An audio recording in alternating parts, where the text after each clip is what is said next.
অনন্ত জীবনের গান গাই। বাংলা ভাষায় একটি বহুল প্রচলিত শব্দ আছে, সেই শব্দটির নাম হচ্ছে চিকামারা।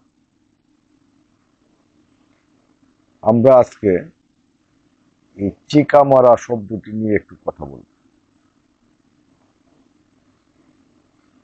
এই শব্দটি আসলে কোত্থেকে এসেছে আর প্রাচীন ইতিহাসের সাথে এটা স্পিরিচুয়াল যে ধারাবাহিকতা, এটা আমরা একটু ব্যাখ্যা করতে চেষ্টা করি।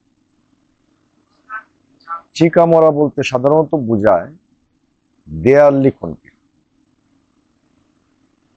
এবং কোনো দেয়ালে কোনো রাজনৈতিক ভাষা বা কোনো সংস্কৃতির কথাবার্তা লেখা, সেটাকেই চিকামারা বলতে আমরা বুঝি।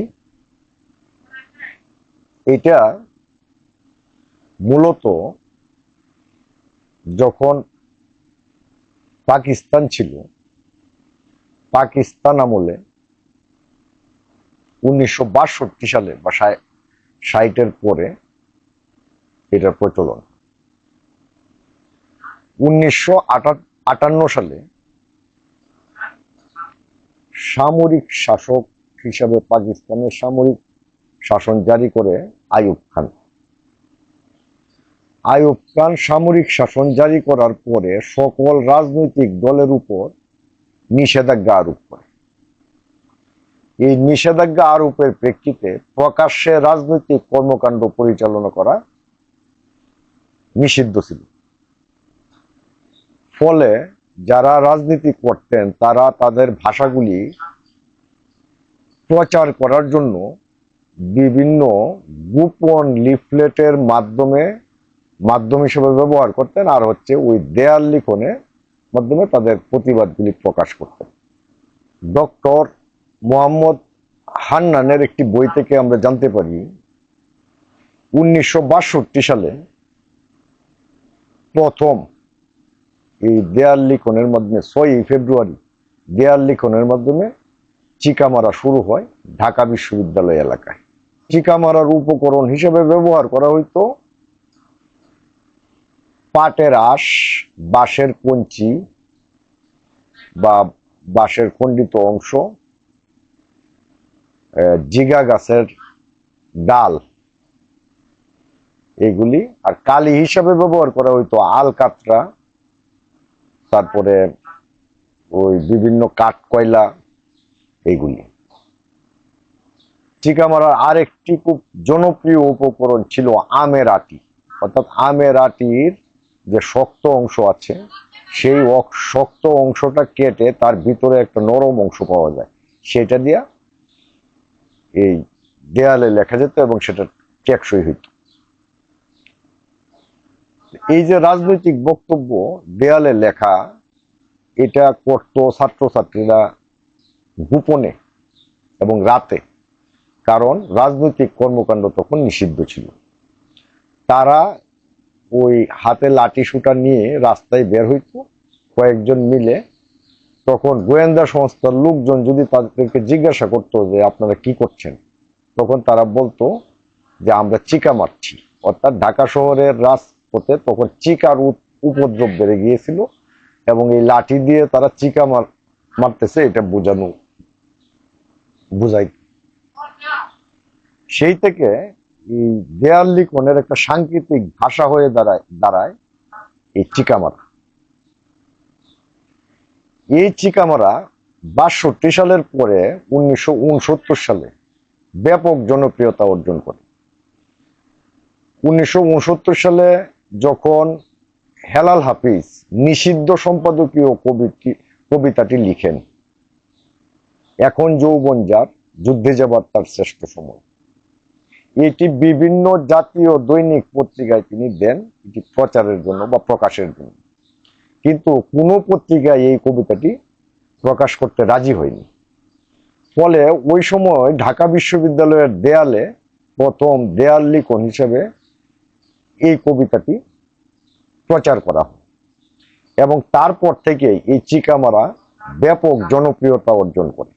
1971 সালের বাংলাদেশ স্বাধীন হওয়ার পর রাজনৈতিক কথাবার্তা সরাসরি বলার জন্য এই দেয়ালের চিকামারাকেই ব্যবহার করা হইত। যে কারণে আমরা দেখতে পাই যে 1990 সনেও এই চিকামারার একটা ব্যাপক প্রচলন ছিল,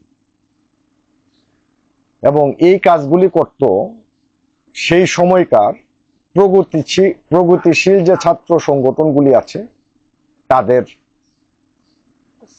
সদস্যরা, এবং প্রগতিশীল ছাত্র সংগঠনের সদস্যরা চিকামারায় খুবই পারদর্শী ছিলেন।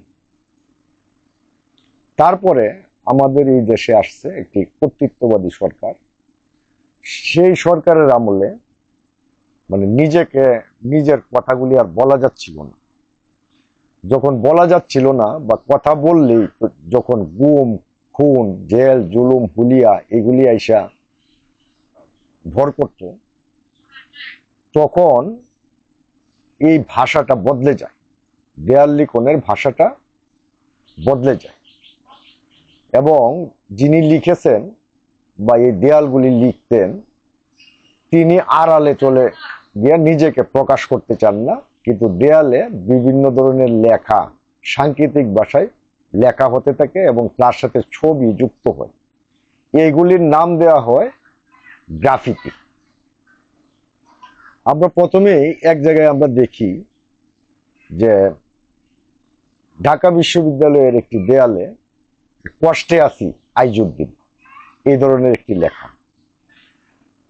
তারপরে আরেকদিন দেখা যায় যে সুবুদের দেখা পাওয়া গেছে, এটা আগারগাঁর একটি দেয়ালে এই সুবুদের দেখা পাওয়া যায়। এর মধ্যে 2017 সালে চট্টগ্রামের একটি দেয়ালে আমরা লেখা দেখতে পাই, সেটি হচ্ছে রবীন্দ্রনাথকে গ্রেপ্তার করেছে র্যাবের একজন সদস্য। এই বিষয়গুলি খুব নিরীহ মনে হলেও কিন্তু এর আড়ালে লুকায়িত ছিল একটি প্রতিরোধের চৈতন্য, কথা বলার আকাঙ্ক্ষা। তারপরে যখন 2024 সালে বৈষম্য বিরোধী আন্দোলন হয় তখন এটি ব্যাপক আকার ধারণ করে এবং সারা বাংলাদেশের দেয়ালগুলি এই গ্রাফিতিতে ছড়িয়ে যায়, এবং প্রতিরোধের ভাষা হিসাবে এই গ্রাফিতিগুলি ব্যবহৃত হয়। যেমন বুক পেতেছি গুলি কর, মুরব্বি মুরব্বি উহু উহু, তারপরে নাটক কম করো প্রিয়, এই ধরনের অনেক ধরনের কথাবার্তা আমরা এই গ্রাফিতিগুলিতে পাই। এবং ঠিক 5 তারিখ যখন কর্তৃত্ববাদী সরকারের পলায়ন ঘটে 2024 সালের 5ই আগস্ট, তারপরেই ঢাকা বিশ্ববিদ্যালয়ের টিএসসির যে মেট্রো স্টেশনের দেয়ালে সুবুদের আবার দেখা পাওয়া যায়। সুবুদকে দেখতে পাওয়া যায় একটি চেয়ারকে লাথি মেরে ফেলে দিচ্ছে। এই হচ্ছে চিকামারা থেকে গ্রাফিতি পর্যন্ত আমাদের একটা ইতিহাস। এখন এইটার সাথে বাঙালি বা বাঙালি জাতিসত্তার সম্পর্ক কি, আমি আসলে এই কথাটা বলতে চাচ্ছি। এটা হচ্ছে যে ওই যে 1000 বছর আগে যখন বলা হয়েছিল যে ঈশ্বরের নাম সংস্কৃত ছাড়া বা ব্রাহ্মণরা ছাড়া আর কেউ নিতে পারবে না, তখন এই অবুঝ গুড়া সমাজের ভিতরেই বেড়ে উঠেছিল আরেকটি চৈতন্য। সেখানে বৌদ্ধ সহজিয়া সাধুরা তারা নির্মাণ করেছিলেন চর্যাপদ নামের একটি গ্রন্থ, যেখানে তারা নিজেদের মতো করে বাংলা ভাষায় তারা উপাসনা করতে এবং সামাজিক বিভিন্ন বিষয় আশয় সেখানে লিখে রেখেছে। এর নাম হচ্ছে চর্যাপদ। তো ওই যে চর্যাপদ ছিল একটি সাহিত্যিক ভাষা, প্রতিরোধের সাহিত্য চর্যাপদের মাধ্যমে রচিত হয়েছিল। তারই ধারাবাহিকতায় মানে আমরা এখন বলতে চাচ্ছি যে ওই যে চিকামারা থেকে যে গ্রাফিতি পর্যন্ত যে বিবর্তনটা ঘটেছে, এটা আসলে এক ধরনের প্রতিরোধের সাহিত্য, একটা প্রতিরোধের সংস্কৃতি। এবং আমি আরো বলতে চাই এটা হচ্ছে নব প্রজন্মের চর্যাপদ।